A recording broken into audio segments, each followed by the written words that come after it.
There are people who walk into a room and something shifts.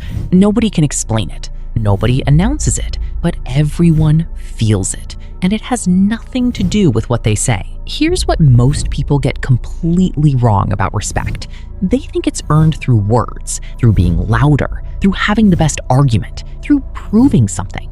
But the people who command the deepest respect in any room are often the ones speaking the least. Respect is not a performance, it's a signal. And your body, your pace, your eyes, your silence, they are all broadcasting that signal right now, whether you intend them to or not. Today, I'm going to show you 5 specific ways to take control of that signal. These aren't confidence tricks. These are psychological principles that operate below conscious awareness, meaning the people around you won't know why they're responding differently. They'll just feel it.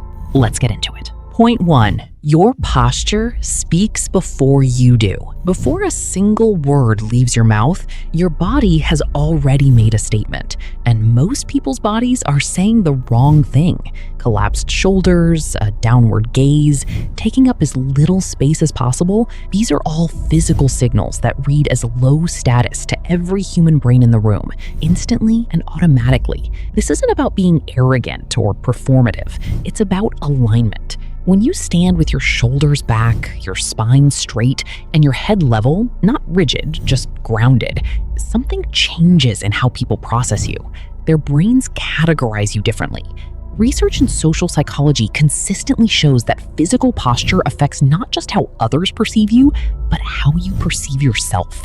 Authority begins in the body. Get the body right first. Point 2. Slow down everything. Urgency is the enemy of authority. Watch anyone who genuinely commands a room. They don't rush. They move deliberately. They speak at a pace that suggests they have nowhere more important to be. Contrast that with the person who rushes in, talks fast, and fills every silence with noise. That person is broadcasting anxiety, and anxiety reads as low status. When you slow your movements, your speech, even your gestures, you create a different psychological impression entirely.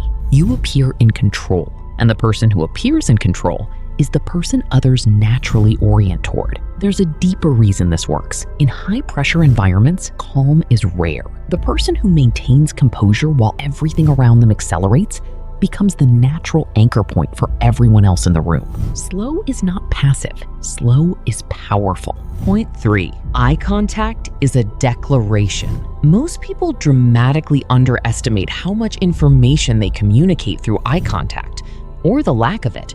Avoiding someone's gaze reads as discomfort, disinterest, or low confidence. None of those things earn respect. But sustained, steady eye contact says something completely different. It says, I am present. I am not threatened. I see you clearly. The key is not to stare. That creates discomfort rather than connection. Instead, hold eye contact naturally for 3 to 4 seconds. Allow a brief, relaxed break, then return. This rhythm feels confident without feeling aggressive. Practice this in low-stakes interactions first. With colleagues, with people you pass in conversation, within days, you will notice a measurable difference in how people engage with you. They lean in more, they listen more carefully, they take what you say more seriously, all from where you direct your eyes. Point 4. Listen like it's a strategy. Here is a counterintuitive truth. The most respected people in any conversation are rarely the ones doing the most talking.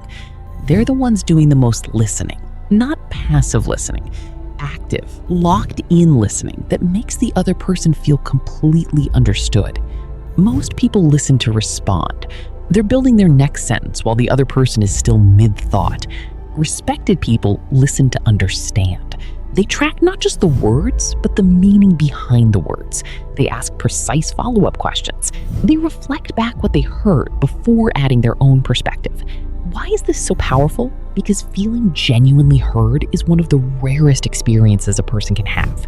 When you give that experience to someone, they associate it with you.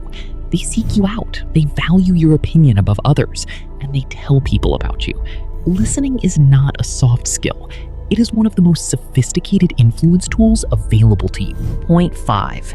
Silence is your sharpest weapon.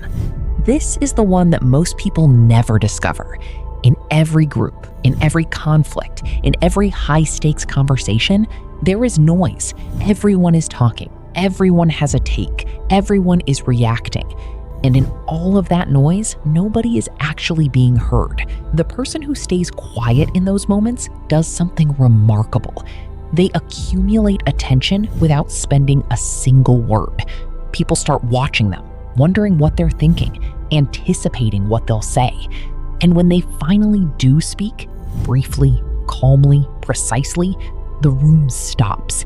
That is not an accident. That is the compounding effect of strategic silence. Silence communicates that you are not desperate to be heard, that your words are rationed, not scattered, that when you speak, it will be worth hearing. In a world addicted to noise, silence is one of the rarest and most commanding signals a person can project. Here's what connects all 5 of these. They are not techniques you apply to other people. They are disciplines you apply to yourself. Standing tall is how you respect your own presence. Moving slowly is how you respect your own time. Eye contact is how you respect your own confidence. Deep listening is how you respect the people around you. And silence is how you respect your own words. You cannot manufacture respect through performance.